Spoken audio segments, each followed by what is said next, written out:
Hello and welcome to the Redmen TV. It is the podcast. I'm joined today by Ross Chanley, by Ben Kelly from home, and by Sam Walker for this one. Loads of things that we'll be talking about. We've obviously got the kickoff questions coming up. Then we'll talk a little bit last word on Newcastle, a little bit about Manchester United, and then quite a bit about, Liverpool's financial results, and also an incredible thread by the Swiss Ramble, postulating why the Big Six wanted to join a European Super League. So we're going to start off with friend of the show, Georgia Stevens. Ross, and she's just asked, what is your go-to barbecue menu? Love a food question. Love an answer, Ross. Bit of everything, Chris. A bit of everything. As long as you need to secure the meats first, don't you? Obviously. Yeah. Bit of chicken, bit of pork, sausages, burgers, all about that. Then you're talking maybe a little bit of salad just to kind of even it up. That's it. And beers. What else? Beers is an important part of a barbecue menu. I feel. I probably should have said that first. What type of chicken? Dead. Yeah. Okay. Cooked. Nice. Breast or thighs. Yeah. Drumsticks. What man does a barbecue chicken drumstick? Plain? Barbecued. Yeah. Barbecued, sweet chili. Just having the right condiments are also important for barbecue. You need to have options in this, don't you? Depends what mood you're in. You got your meat secured, then you've got an array of options of what condiments that you might. If we're doing a barbecue right now, what condiments are you going for? All of them. Okay. Absolutely all of them. Relish, barbecue sauce, sweet chili mayo, sweet chili. Yeah. Can I just throw chili jam into the mix? Chili jam, yeah. Chili jam do you know what I did make once for a barbecue? I did some new potatoes. It was a potato salad, but I did it with honey and English mustard, mayonnaise. Mixed in with that. Bit of spring onions on the top. Fit. Yeah. Yeah. Ben Kelly, what's your barbecue menu, mate? My barbecue menu, other than the classic burgers and sausages, I was actually talking very briefly about this to Ross yesterday. I need to recommend to everybody some pork belly slices that are on sale at Tesco at the moment because they're absolutely outstanding. The salt and chicken pork belly. The salt and chili pork belly, not salt and chicken. Salt and chili pork belly. That's like part of their barbecue range.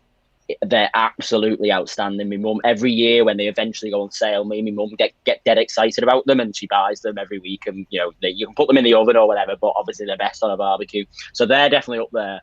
In terms of chicken, I always feel like thighs end up juicier than breast. I feel like they stay juicier for long. I feel like breast dries out quite quickly, so we always opt with thighs. Is it fair to say that you're a thigh man and not a breast man?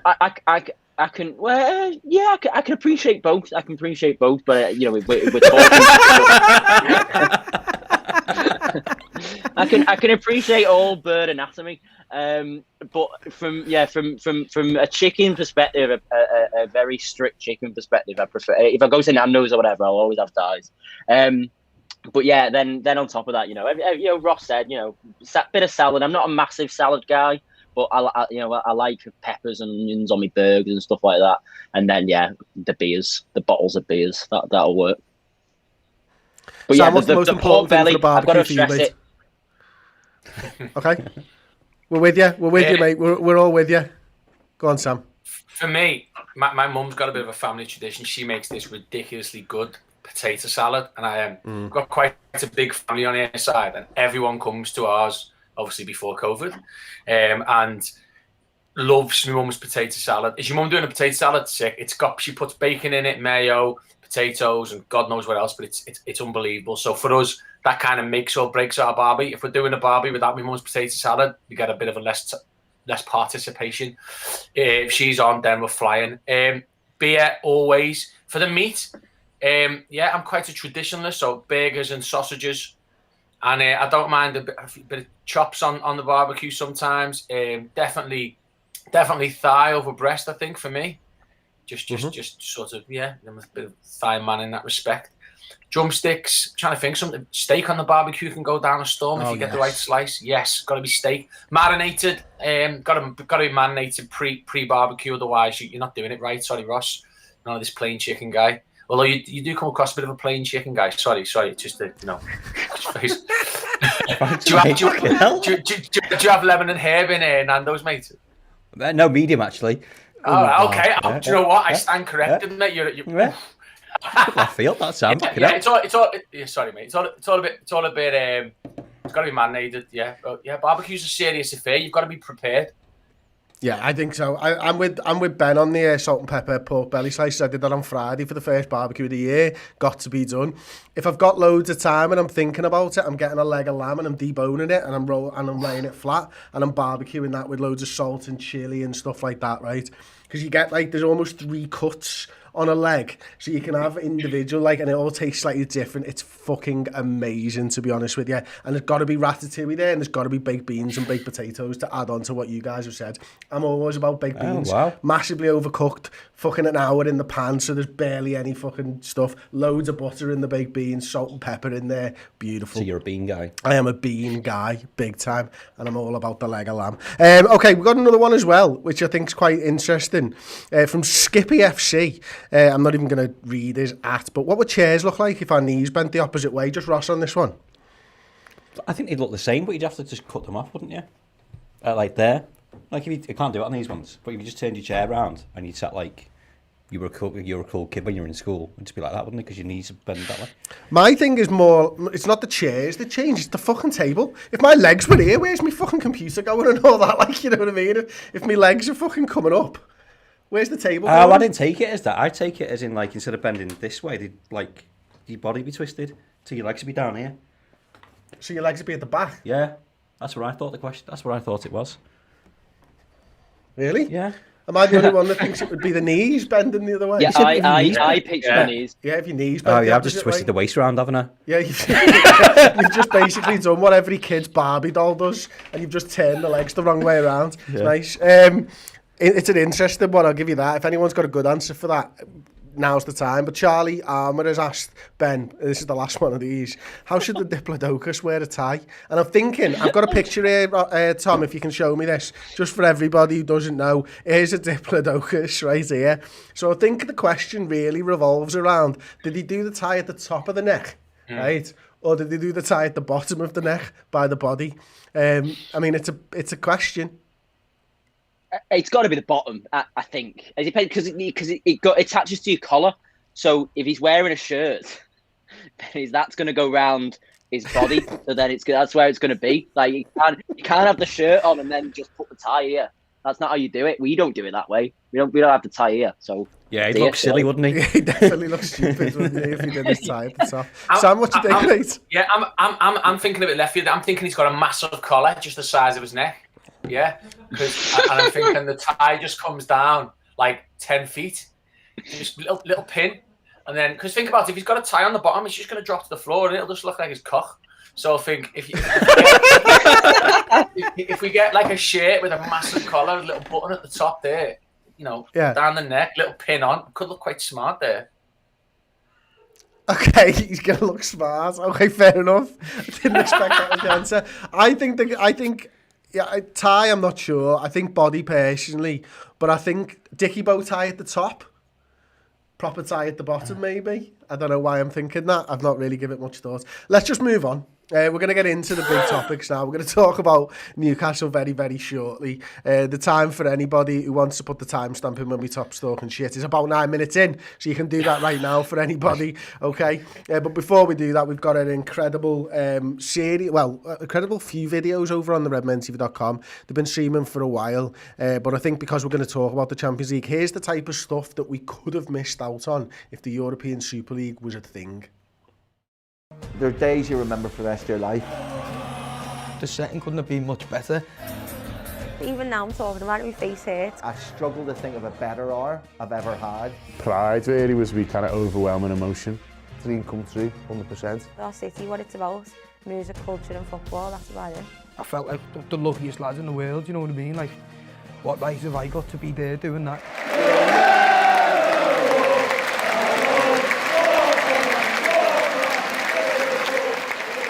We're still buzzing that the Liverpool fans have got the flag for Sean Cox, and we're still buzzing that they came over to us, and we're still buzzing that we're in the Champions League final. And I'm thinking, this is it. This is one of the best nights of my life of supporting a football team. And then all of a sudden, this beautiful man with big fucking rims on and a Liverpool tracky top comes belting out of wherever he came running out from, and there's this like collective, it's Klopp!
Hello, welcome back. Do check that out. It's streaming now on the redmentv.com. We've got some incredible stuff just done. We've got some incredible stuff which I can't even tell you about to come over the next month as well. Do check that out, www.theredmentv.com.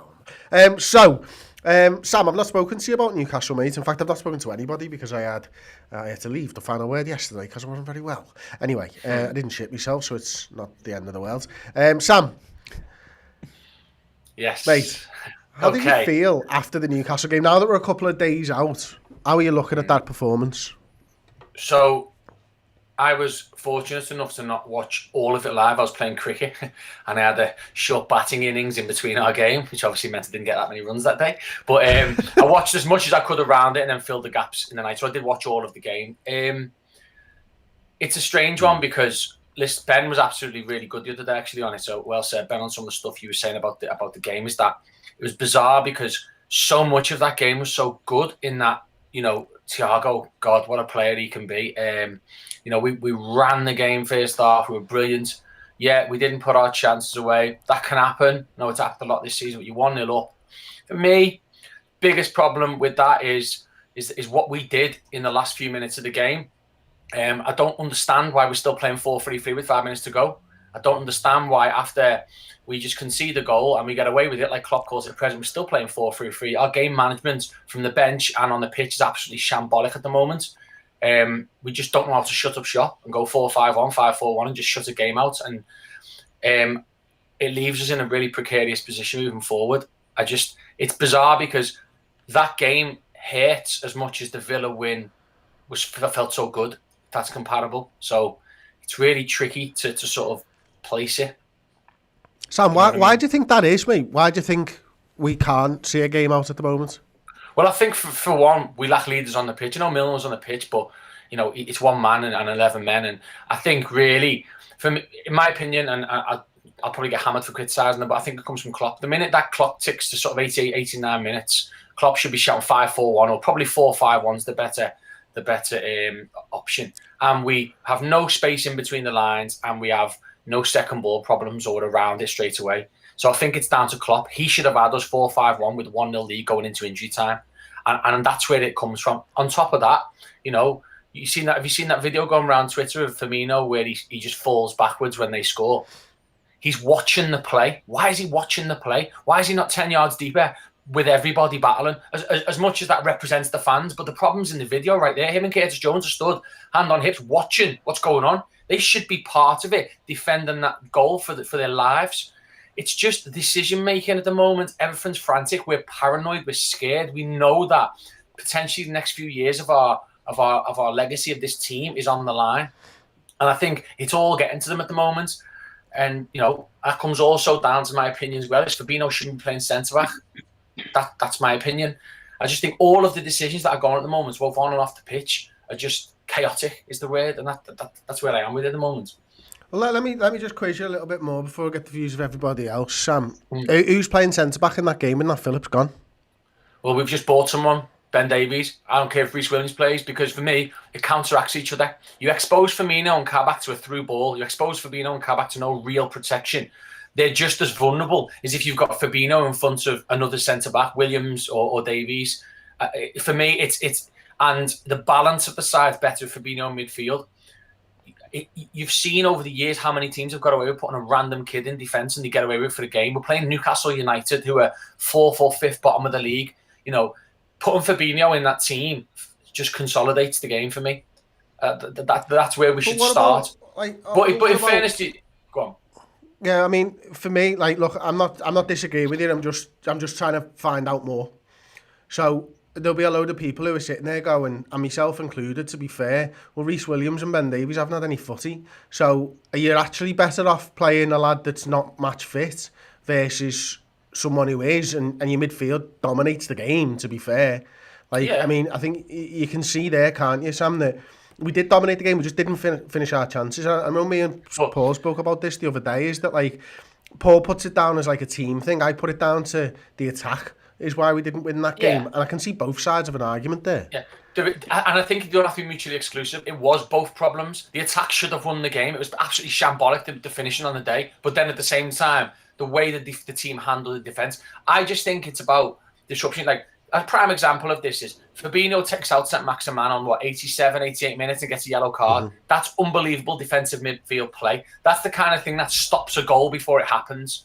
If you look at Callum Wilson's goal, it's 2 passes through the lines. That doesn't happen with a proper DM because positionally it's not allowed. We literally, on 92 minutes, had 2 passes come from defence through to the attack and they scored and we got lucky. That should never happen at any level of football, above children's football.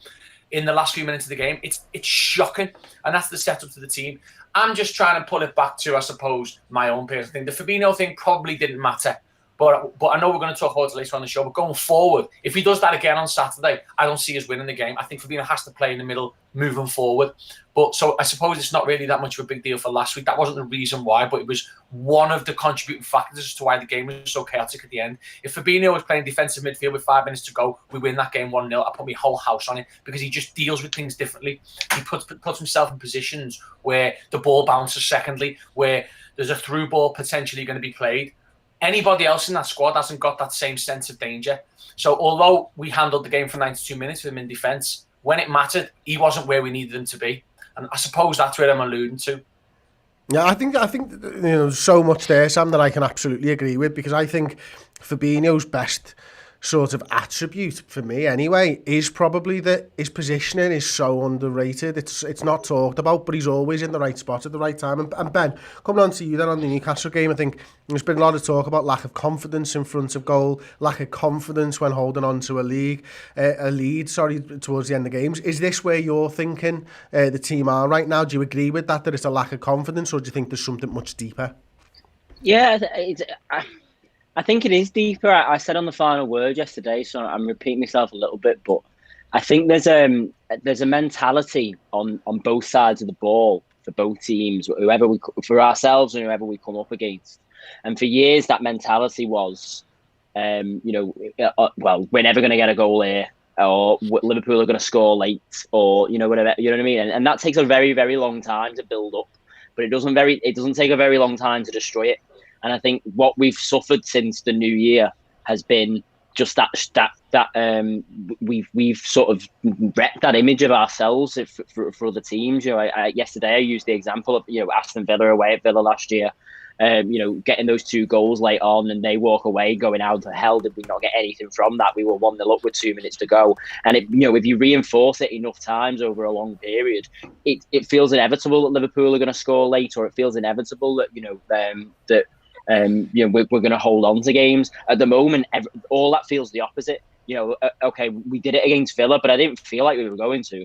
That it was more of a surprise. Whereas last year, in that same situation at home to Aston Villa, needing a goal with 5 minutes to go, I'd be backing us to get it. I feel like we're going to get it every time, and at the moment I don't. And on Saturday, I was, after missing all those chances, I could feel myself feeling like we definitely need another goal, because we're not going to hang on. We're not going to hang on to a clean sheet, so we need another one. And then, as soon as you don't get that and they get the first goal, okay, to be honest, then I thought that we might have gotten away with it, and that would be that. But even then, it wasn't. So, and then that feeds into the teams that we're playing. This time last year, did Newcastle press as high as they do and press as hard for a goal late on? If they don't feel like it's possible at Anfield, maybe not. Maybe they're not. Maybe they give up. You know what I mean? Like, I know Premier League footballers shouldn't be, but there's a mentality thing. We're away at Anfield here. We're 1-0 down. We haven't created very much because Newcastle were rubbish. I didn't think they were very good at all. So this time last year, they might have been sat there going, we're just not going to get anything out of this. But given what they've seen since the new year, every team at the moment is going to want to come to Anfield, sit in, and try and get a goal with 10 minutes to go because they know it's possible. And that's what I mean. It takes such a long time to build up that invincible mentality, not only for ourselves, but in the eyes of other teams, in the eyes of other players. But that's gone. That is gone right now, and it's if anything, it's the complete opposite. I did a preview Newcastle Fans TV, and he asked me something similar to that before the game. He said, how do we set up? Is it basically just sit deep and hit you on the counter? He said, is it that easy? And I said, yeah, it is. And that's what Ben's alluding to there, is, the mentality shift from opposition fans. They've seen Brighton, Fulham, countless other teams, Burnley, come to Anfield and just do that because they know that it works. And it's also mad that Sam says that as well, because all those teams that have done that to us, it seems so simple. Maybe it's not. Of why can't we just do that? We've been frustrated by teams since the turn of the year that have held on to something, just put bodies in line. How many games at Anfield have we had where we've not had a shot on target because it's just been bodies in front of us? Now, I agree with the Firmino stuff, like he should be there, but at the same time, Firmino's probably not expecting a mistake to happen. Maybe should do at this point because he's been used to Van Dijk and Gomez or Matip there. Everything's pretty sweet.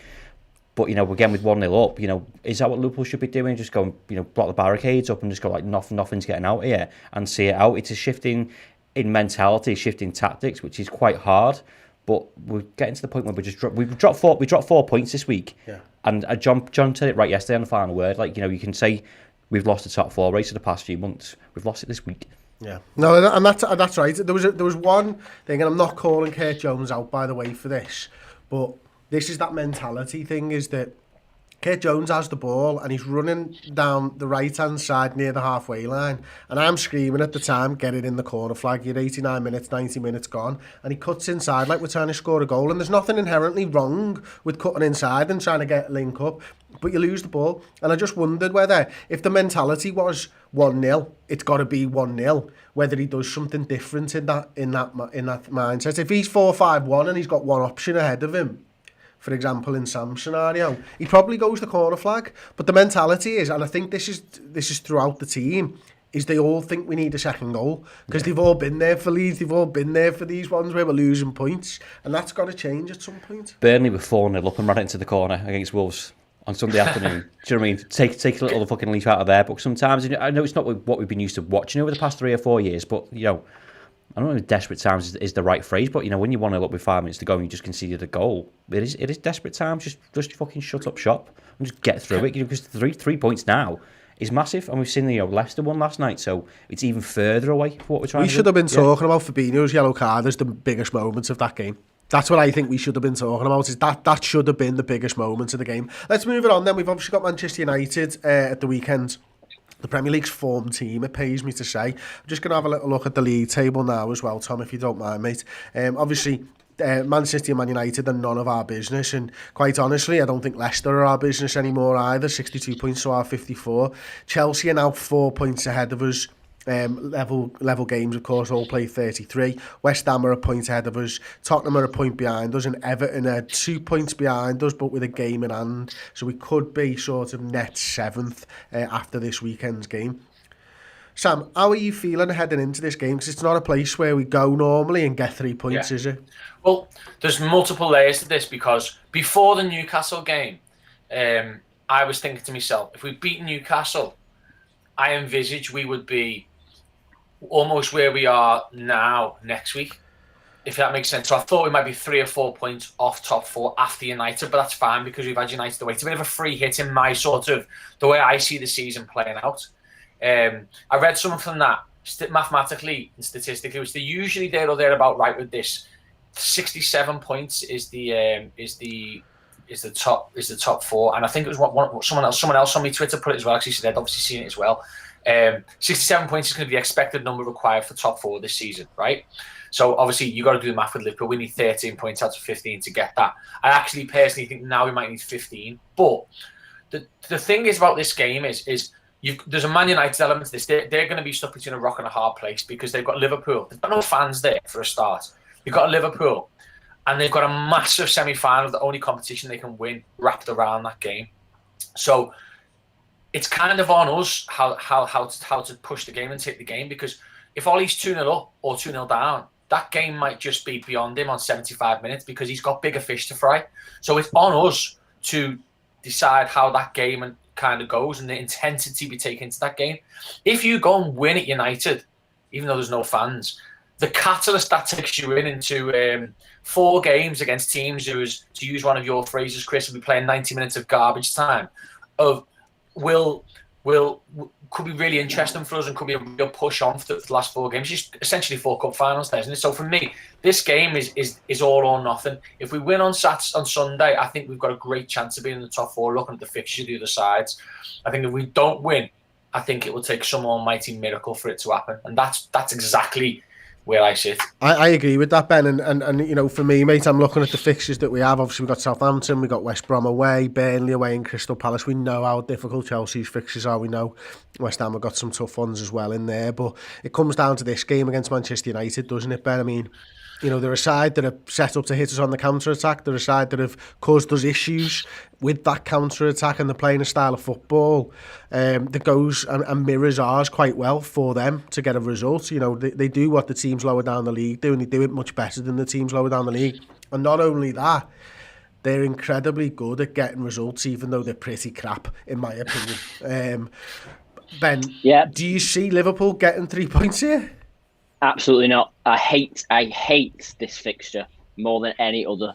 It's like I mean, you know, Everton came and won at Anfield this season, so you know, but I would put our struggles at Old Trafford on the same level. We have a mental block at that ground. I don't know what it is. Last season and the season before proved it. Last 2 years, the last 2 seasons have been the best Liverpool side I've ever seen. And I'm up there with our worst performances. Both seasons have been away at Old Trafford. The 0-0 in the April 2019. In the April 2019, and then the 1-0 where Lallana scores late on in the October. Both of them, we were absolutely dreadful.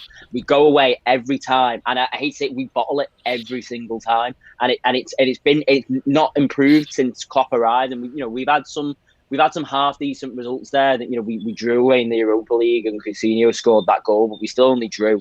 Am I right in thinking that? I think it's still the only ground in the league that Klopp's not won at.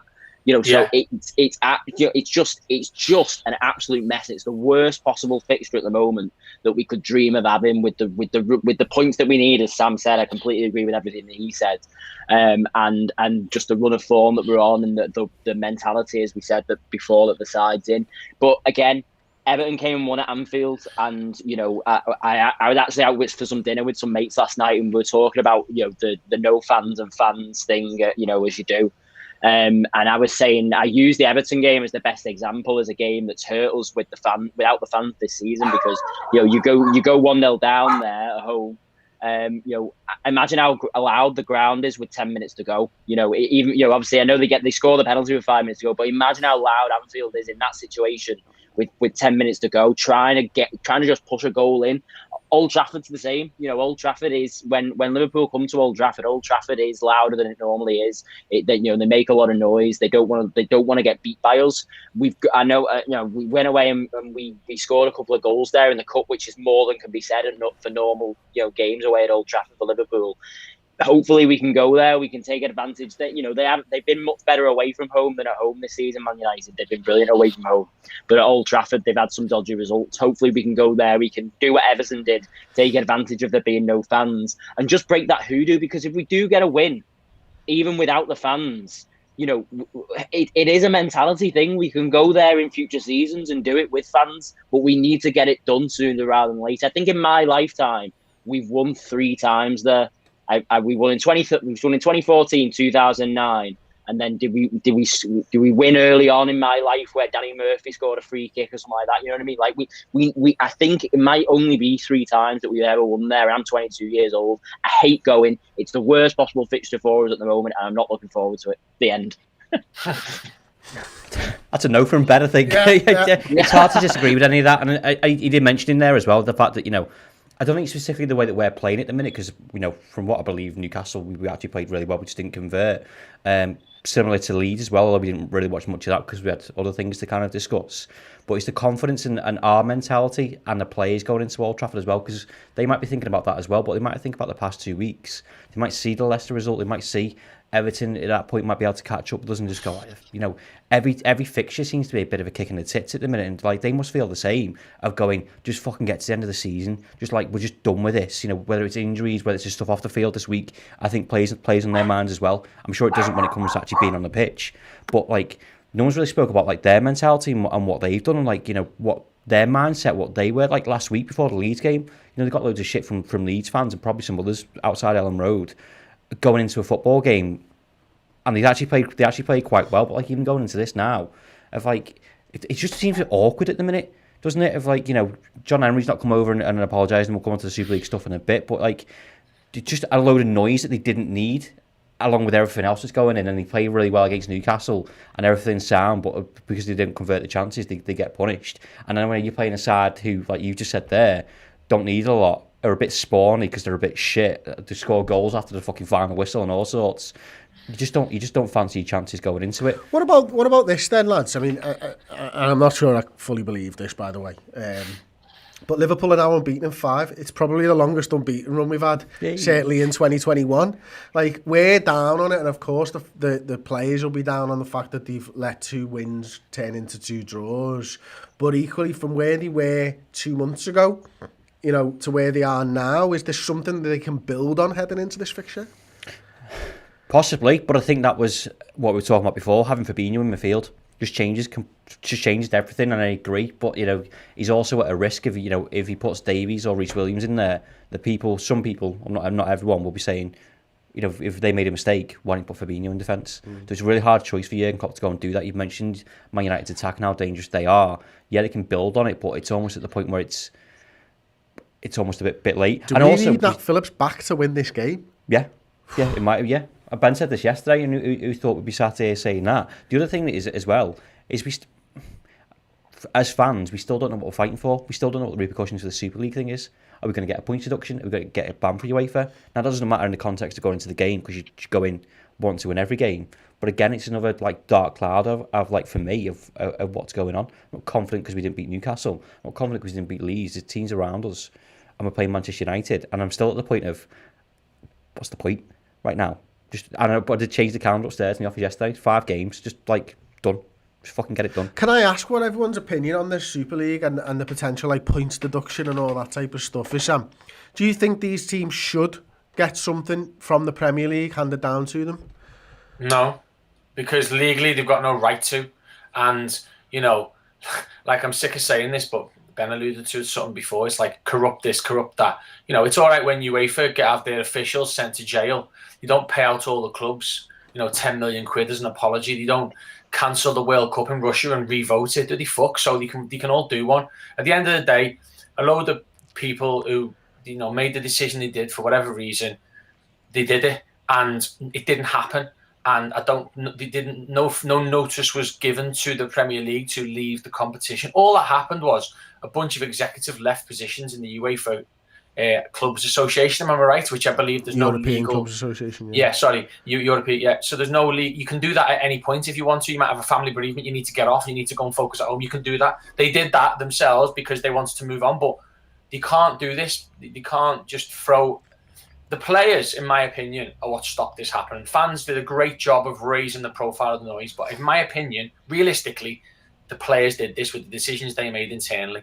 Now, what are you saying to players? Well done for stopping this. And what we're going to do now is a thank you for stopping it for something you had nothing to do with. We're going to ban you from playing European football next year or from the European tournaments. Not a chance. Also, the Premier League as well. Nothing happened in the Premier League. It was just talked about a lot. So I'm not sure, again, how they can punish something that didn't happen.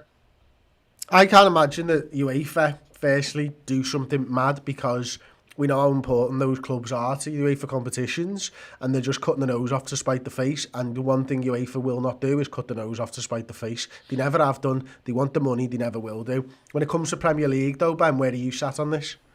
I don't know. It's difficult. I mean, I take Sam's point, but there's no real way of proving that this was all down to the players. The fans didn't make a lot of noise, and But do you think the Premier League are going to hand out point deductions and stuff like that specifically? Yeah. So what I'm feeding into there is that your theory stands up, but we don't know. So then to say that the Premier League would be punishing the players for therefore they're difficult to prove that. So for me, I do buy into somewhat the notion from other fans around, obviously I live in Wigan, it's a club very close to myself, and they are now on the cusp of being relegated to League Two because they got that points deduction last season. They essentially got them relegated from the Championship.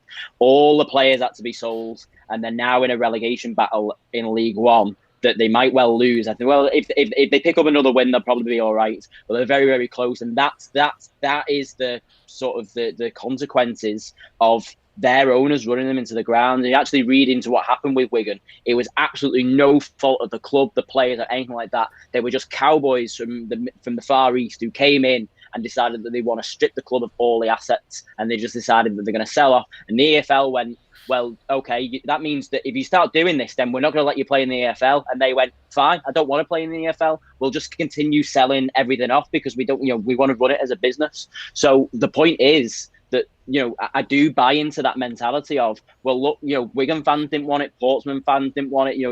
It wasn't the fault of any of those, but these owners need to be told and they need to be, put in the place, really. I mean, Paul's interview with Henry Windsor last week was fantastic.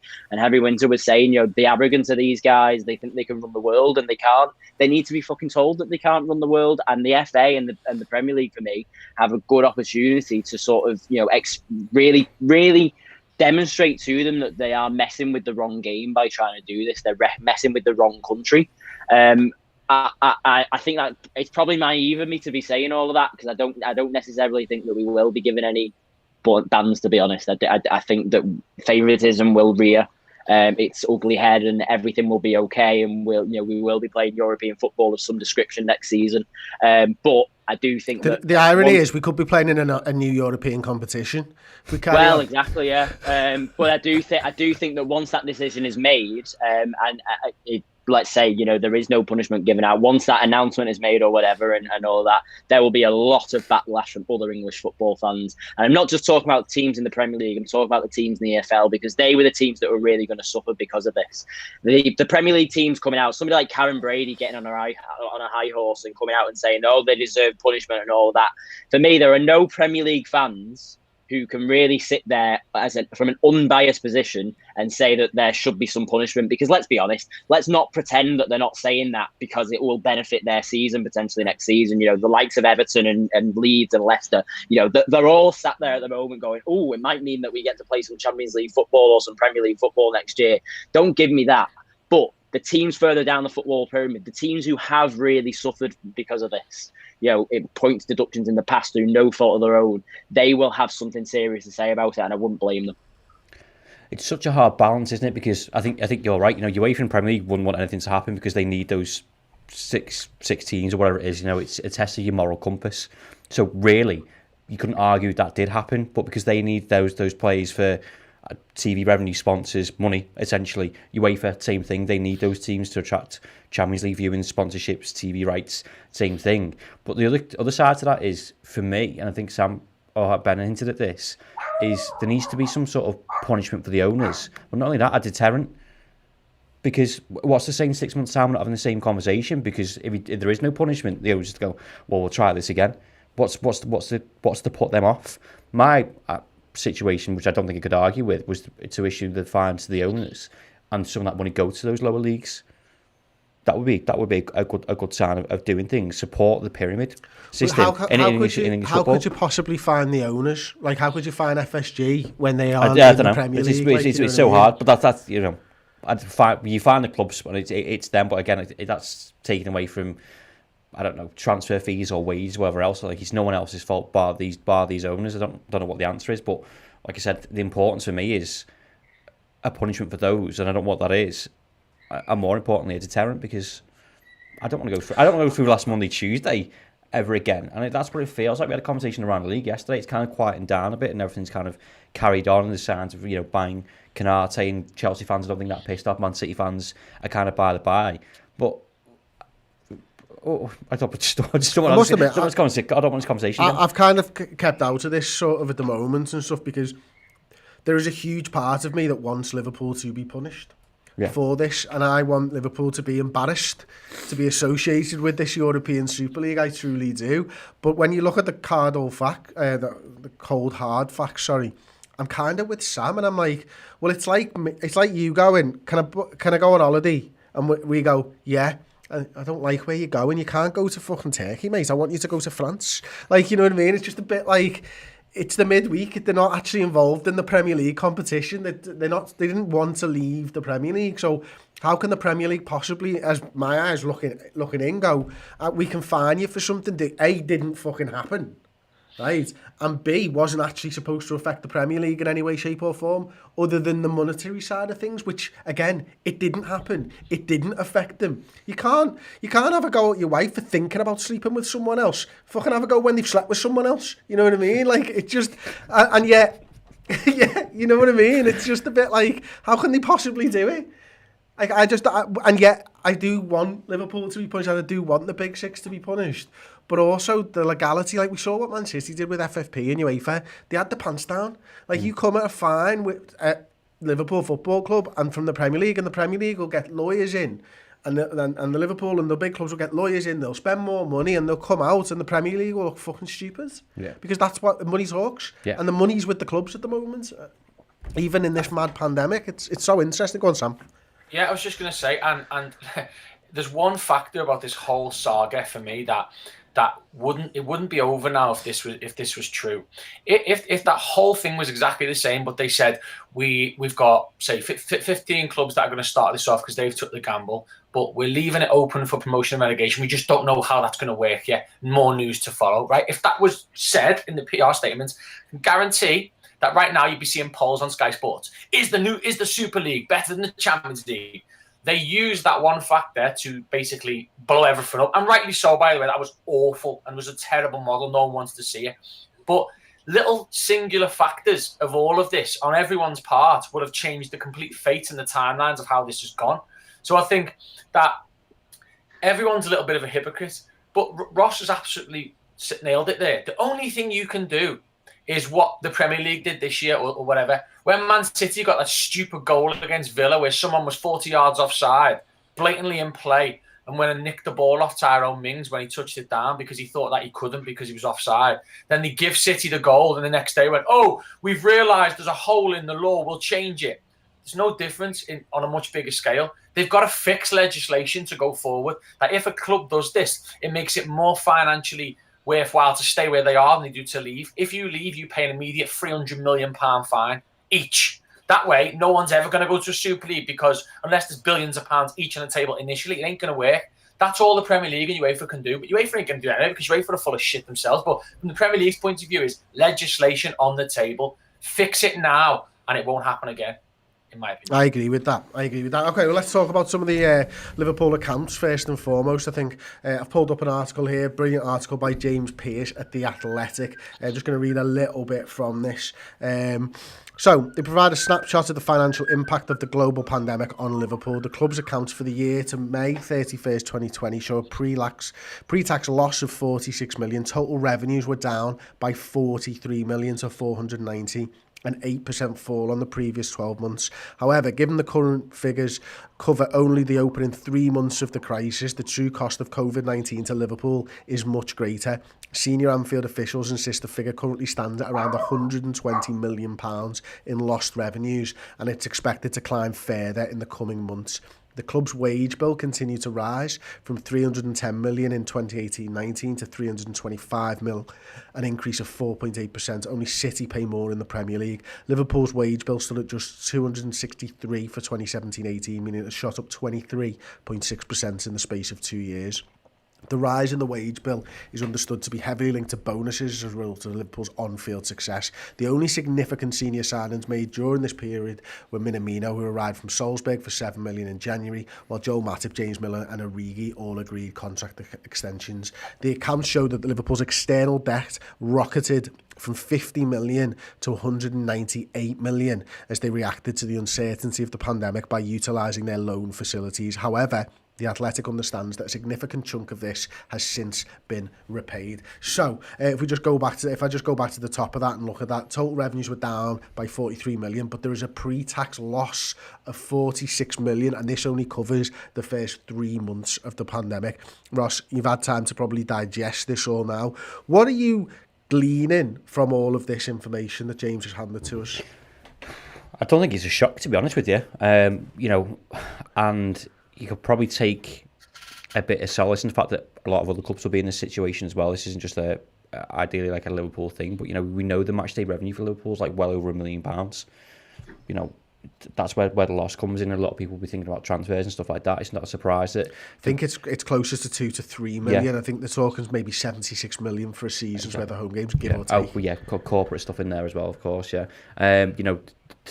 The wage stuff's not a surprise, and this is mad because the Super League stuff kind of goes hand in hand with some of this. And we all want the best players, we all want to pay the best wages, and maybe this is a point with coronavirus and the Super League where the financial bubble has popped for football. I think it might be what I'm hoping out of all this, to be honest. Things need to just fucking calm down. Pockets will be tight for the next couple of years, but again, that's a rounded thing across the whole of football. We'll be looking to sell people in the summer. Some of those people that have been mentioned there, maybe Joe Matip, Divock Origi, but don't expect major signings in the summer either. Is that what you're seeing now? You're seeing this and go, well, this is the first 3 months. Do not expect major signings. Yeah, exactly. Yeah, but again, we might get major signings, but it won't be like £135 million, £60 million. It's just unrealistic, in my opinion. Like, I'd want it to happen, but how many other clubs are going to be in a position where they can do that? You're probably looking at Chelsea, Man City, 2 clubs. They can take a storm on the transfer market this summer, and PSG, the likes of them, where it doesn't really affect them. I know the pandemic will have done at some level, but they can just go. Yeah, well, we know what Man City here's another sponsor, here's another chunk of money. I know we've had recent investment, which is to subside some of this as well.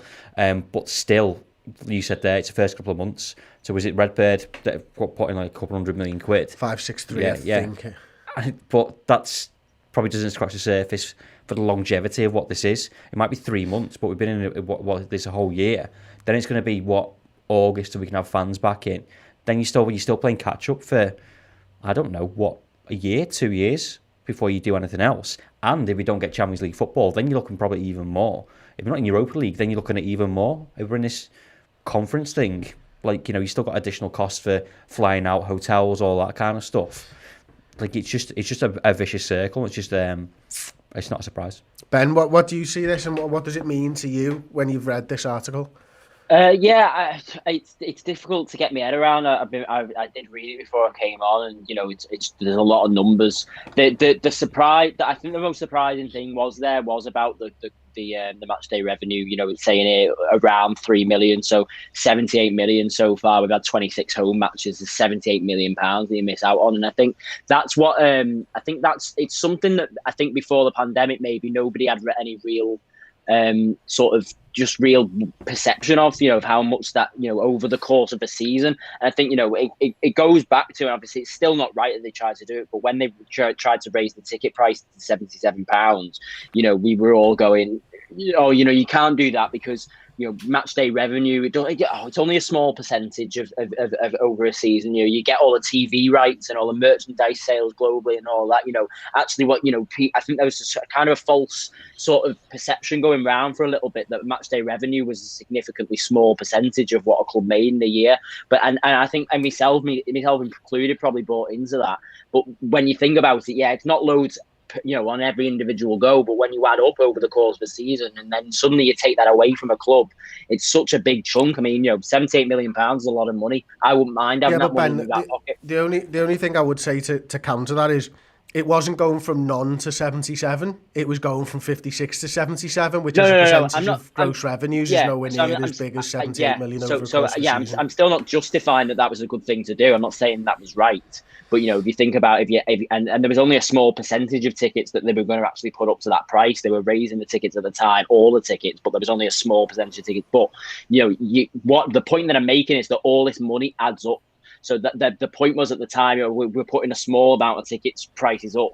For them, that would have been a significant increase in what they were earning on a match day because all that money over the course of the season adds up. And that's what I'm saying about this article. It surprised me that that's a significant amount of money that we make just from match day revenue over a season or over 26 games, and we've lost out on all of that. So, upon reflection, it's good to have these things. It's not something that necessarily I've kept up with in the past, but, I think significantly, and it would be good to, sort of draw context with other Premier League clubs and how they've gone on, or other top 6 clubs, because I've always considered, if we put the Super League stuff aside for a second, I've always considered FSG to run the club quite well. And obviously in this situation, we're only having eyes here on 3 months of the pandemic. So actually the next set of accounts will be the most interesting ones. But what I'm seeing here is obviously, even though FSG run the club quite well, in my opinion, we're still making a lot of money of a loss, given the impact that just these 3 months had. So the point that I'm making is, when we compare that to Man United's accounts or Arsenal's accounts or Tottenham's accounts, it'd be interesting to see now where we stack up. Probably more interesting now more than ever, because Man United, I don't particularly think that anybody thinks. I'd like to speak to Man United fans about it, but I don't think there's many people out there that think Man United are a particularly well-run club. They throw a lot of money at players that they're not great. So where do we stack up along that? Have Man United lost more money in that 3 months than we have? Because is that actually the money that we've lost? Is it actually a good result, all things considered? At the moment, I don't really know. Yeah, I think we're going to go through some of the comparative stuff a little bit later, so you'll be able to see the Manchester United stuff and that. I think, for me, I'm looking at it going, well, media revenue has dropped by 59 million to 202 million. So it was 263, I think it was, or 261 by this figure. I think by the Swiss Ramble it was 263 million quid. So it kind of dwarfs the match day revenues and the stuff that's being brought in. And obviously this isn't covering the full 2019-20 season either, because those figures that I've just mentioned will run a little bit into the next year's financial results. But Sam, looking at this now, moving this conversation on slightly, do you understand why the Premier League clubs wanted a European Super League? Yeah, you can completely. I mean, it's about ambition, isn't it? That's what it is. Just before we get into this, do you agree? We know you don't, but just say it for the record so that everyone knows. If I was an owner and this was lashed on the table to me, I would seriously, let's be real here and not just be stupidly tribal fans. I would seriously consider this. I'd like to think I'll consider it wider than they did, but you've got to, because it's your job to. I think it makes a lot of sense. It could also be very coincidental in that they've used the pandemic as an excuse as to why they've done it. So it's almost like a fallback, or we've got no choice now. But you can completely see. I mean, in a world where De Bruyne has just signed a £400,000 a week contract, football clubs are losing £100 million in a year, or 220, 30, 40. So when you put all that aside and I put in ambition in there somewhere as well, and a little bit of greed, or a lot of greed, it's a scary melting pot, really. So I can see why this happened, but I don't agree with it. Yeah, I think I'm the same. I'm just going to go through some of the Swiss Ramble's tweets and stuff now. If you don't follow @Swiss Ramble on Twitter, you absolutely should. They do some incredible free content. I mean, it's unbelievable, some of the stuff. I did a thread yesterday on the European Super League and the clubs involved. I've got a graphic up on your screen right now. So this is the profit and loss before tax for the 2019-20 season of the clubs. Now we can add Liverpool in between Manchester United and Arsenal here. So Manchester United have lost 21 million, Liverpool 46, Arsenal 54, Spurs 68, Juventus 72, Inter 85, Barca 112, Man City 125, Milan, no idea how they lost that much, but 169. Three clubs have turned the profit. Chelsea at 36 million. Obviously, they had the player sale ban, and they weren't able to buy players and all that type of stuff. So that's made a big impact on theirs. Atletico Madrid, 2 million quid, and Real Madrid somehow 2 million quid as well. And this is all taken into account a lot of player sales. Real Madrid have shipped on a lot of players in that period. I'm just going to move it on again now. Profit and loss for the last 3 years. So Liverpool 167, Spurs 159, Madrid 87, Atletico 42, Man United 33. But look, even for the last 3 years, these clubs, Milan, Inter, City, Juve, Barcelona, Arsenal, while the television revenues are going up, these clubs for the last 3 years are still losing money. So it wasn't led by the English clubs. It was led by the clubs who were losing millions and millions of pounds over the last 3 years anyway. I'm just going to move it on one more. Here's the profit on, excluding profits on player sales, operating losses are enormous, amounting to 1.2 billion in 2019, and this doesn't even include Liverpool. Again, without the player sales, you look at it, Juventus 205 million loss, Milan 177. I mean, it's absolutely insane. I've just got a couple more of these because they are dead interesting. If you want to take them in at your own time, either go to @SwissRamble or pause the video. But look at the revenues. The revenues have been going up and up and up and up and up and up and up, and then last season down. And this is only 3 months, so expect next season to take a sharp downturn as well. I mean, this is just insane. And then one or two more, I think it is, broadcasting revenue growth. Obviously, this isn't growth. This is losses. Spurs lost 108, Man United 101, Liverpool 60, Arsenal 66, Man City 63. And then finally, this one shows you television revenues for the last 5 years for the Super League clubs. Look at Inter Milan. They didn't have a green one. So the green is 2015-16. They weren't in Europe. They potentially lost out 75 million when they're not in Europe. And you can see someone like a Liverpool here. You know, look how much revenue. Lower than 150 million, over 250. We're over 100 odd million in broadcasting revenue every single season. So Swiss Ramble says Europe is extremely important to the ESL clubs, especially in Spain and Italy. Highest earnings in the last 5 years. Juve 446, Madrid 416, Barca 392, City 386, Atleti 355. So when we miss out on Champions League or we miss out on Europe, this is a huge impact. And this is what the clubs were doing, isn't it, Ben? They were safeguarding revenues from European competition even when they were shit. And there's the problem, because we as fans completely disagree with it. Every one of us disagrees with it. But as a club, you are looking at it and go, why are we taking the risk to try and improve every single year? And why are our revenues not stable?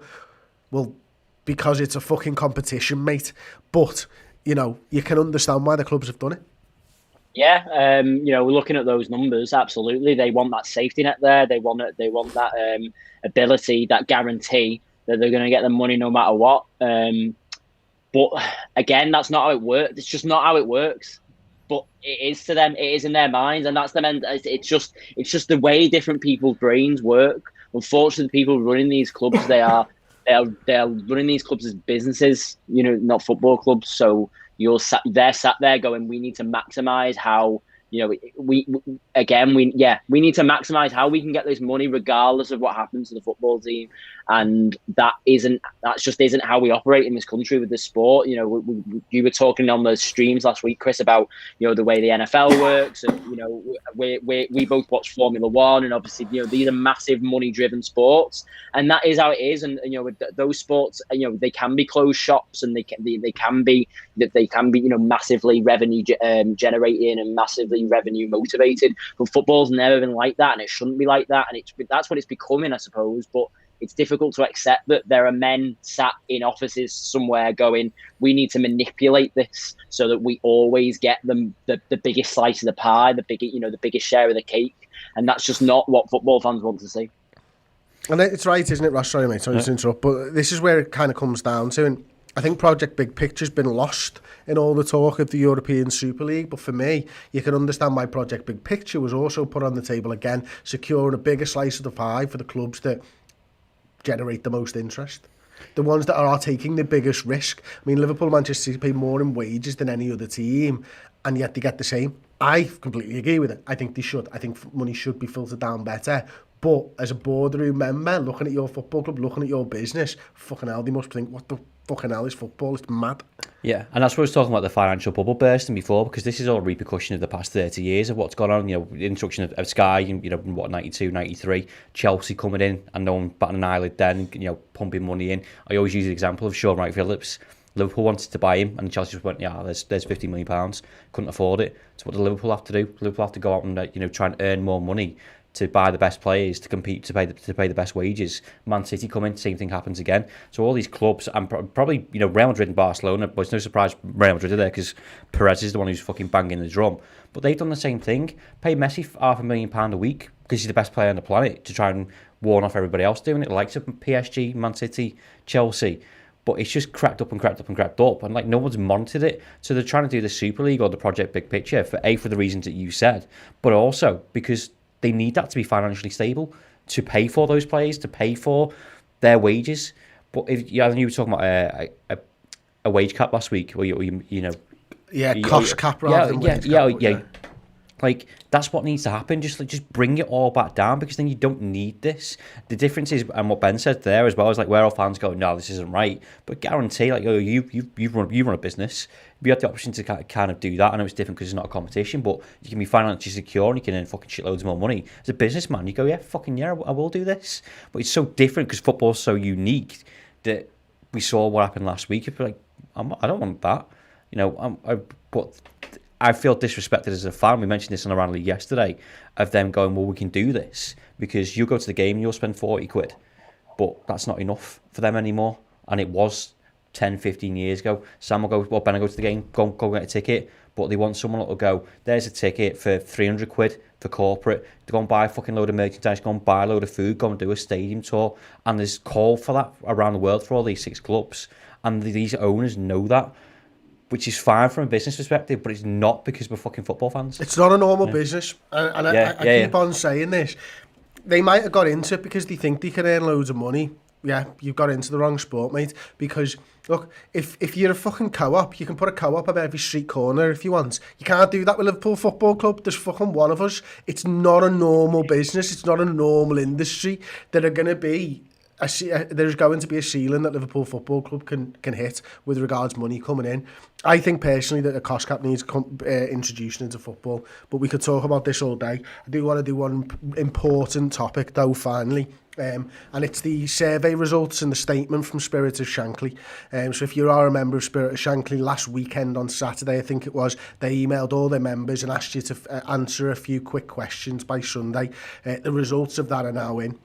And I've got it on the screen in front of me from spiritofshankly.com. Following the fallout from the European Super League fiasco, Spirit of Shankly polled members to agree a position on any future engagement or not with Liverpool FC owners FSG. The results show an overwhelming yes to a working relationship, but one where we have a say in how our club is run. So, the results of the 4 questions. 89% of people were for engaging with FSG and demand Spirit of Shankly representation at board level in relation to issues that impact fans and the Anfield community. 84% of people were for engaging with FSG and demanding a formal recognition agreement with Spirit of Shankly. 88% were for engaging with FSG for Liverpool to join with Spirit of Shankly and lead the reform agenda ahead of or in conjunction with the national fan-led review. And 66% were against no engagement and calling for FSG out. The questions asked were based on Spirit of Shankly's experience with working with club officials, the events of the last week, feedback we received from members and the wider community of Liverpool supporters, and our responsibilities as a recognised union. Over the past few years, we raised concern to potential changes to European club competition and breakaway leagues with club reps, stating that for the majority of fans, success in competition should be based on and depends on sporting merit. Our view was noted and we were assured update of any progress. We know our views were ignored and they planned the opposite. They knew fans did not want these changes. They thought we would just accept them. They were wrong. The actions of the owners and board have more far-reaching consequences than the relationship with Spirit of Shankly, the club's fan groups and fan forums. Their responsibility is always to act in the best interest of Liverpool, which they fail to do. We are yet to find out if there will be any penalties. What it means for FSG, for Spirit of Shankly, it means at present we cannot trust what the owners and boards say when we meet with them. The relationship we thought we had was false. We must use this experience as a catalyst for change, real change. In voting to continue engagement with FSG, they now must make a decision. Their actions shamed Liverpool, but they can accept the values and principles of our club and react positively. Together we can lead the change for the future. We call for a reconstitution of the board that includes effective, elected and accountable fan representation, and not for members of the current Liverpool board to be that elected representative. This cannot be token representation, but one that has the golden share on decision-making process. We believe this is both practical and achievable. If FSG do not embrace this position, we will then consider how to respond. We must take this opportunity to work alongside other supporters trust and the FSA to ensure the government's review into football governance includes giving fans a say in how their clubs are run, a true supporter's voice at the heart of decision making. Thank you to all who took part in the survey. We'll keep you updated. I mean, Ross, it's fantastic to see the work that Spirits of Shankly. These are all volunteers first and foremost. Thousands of people now are members of Spirits of Shankly. You get to vote on the important things. This is only a good thing for Liverpool fans, what Spirits of Shankly are doing. 100%, yeah. I think we're quite fortunate we've got someone who's got a voice for kind of all of us. Otherwise, we'd be sat here having a different conversation. I think the results, I think the way that they timed it as well, because I think had they done it on last Monday, Tuesday, I think they might have been slightly different, because I include myself in this. There was a lot of knee-jerk reactions because we were rightly pissed off. I said before, I felt disrespected as a fan. I think it also hurt that Jurgen Klopp, the players, were also thrown in a position where they were disrespected as well, and the trust had completely gone. But I think people came to realise what's the other options at this point. And those Spirit of Shankly having a voice, and Spine Cop as well, of sticking up for us and doing what FSG should have done, is asking the opinions of the actual fans. We joked about it yesterday, but again in business, what's the first thing you do when you're just starting something new? Fucking market research, the fucking basics, and they're essentially doing FSG's job, what they should have done in the first place for me. And yet they're being ignored, guys. Is there anything you want to add on to that one, Ben? I like the principle of it, but I just don't.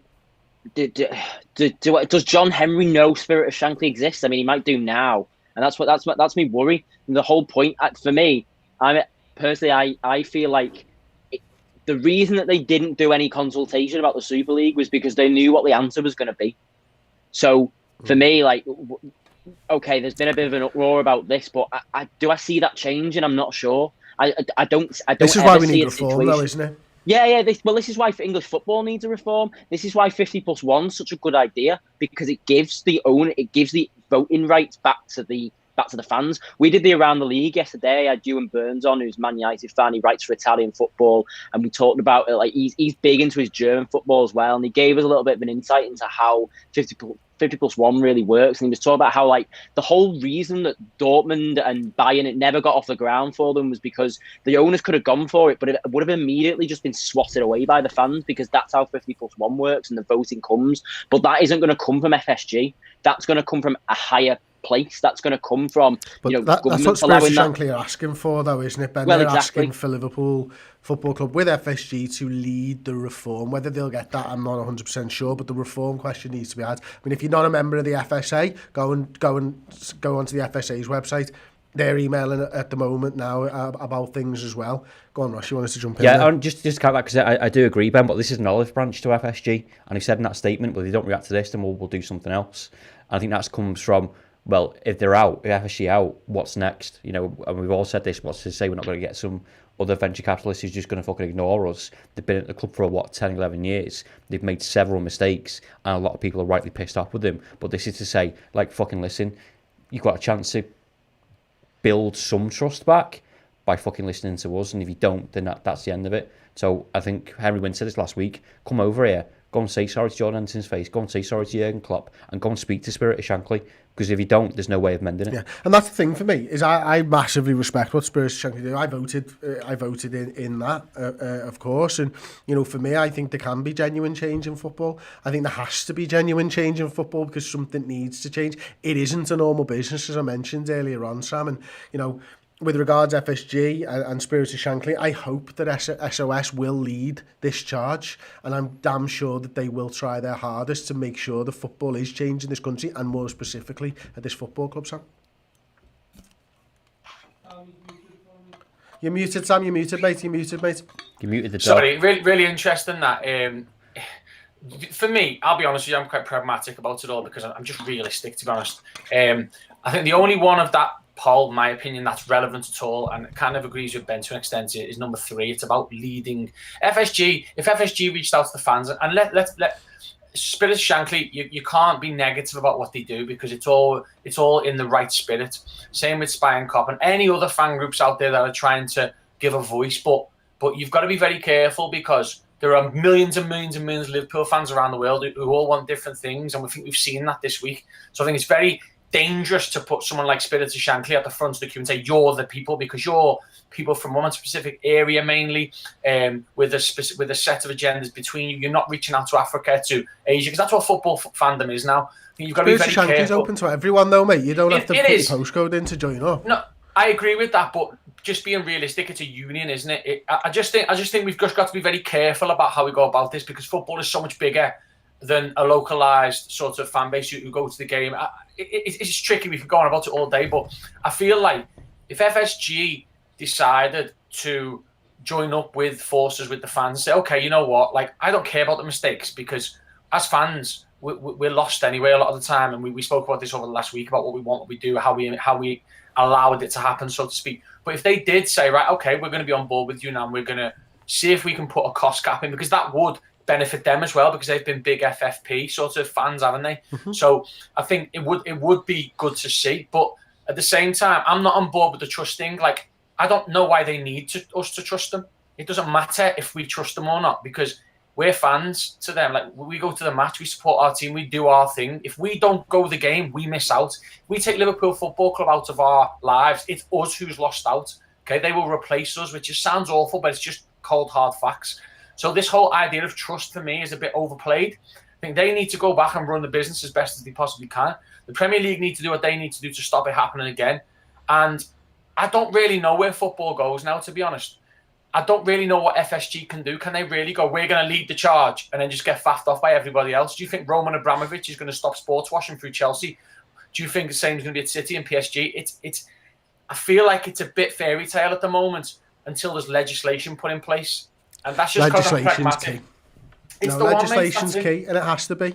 We did have a super chat earlier on from Stevie O, who just gave us £5. Thank you so much, and said "Spirit of Shankly," which is a nice way to sort of end the show. Anyway, gents, we could talk about this all day and all night, I am absolutely sure, but I think Sam's right.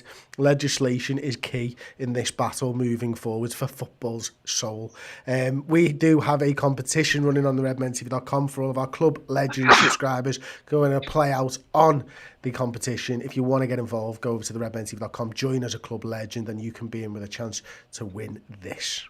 Everyone, just to let you know, we have got 1 week remaining on our pin badge competition. If you go over and sign up or upgrade your subscription to Club Legend over on the redmentv.com, you are entered into the draw. And not only that, if you sign up now, you will be entered into next month's draw, which is this genuinely incredible team-signed Liverpool Champions shirt.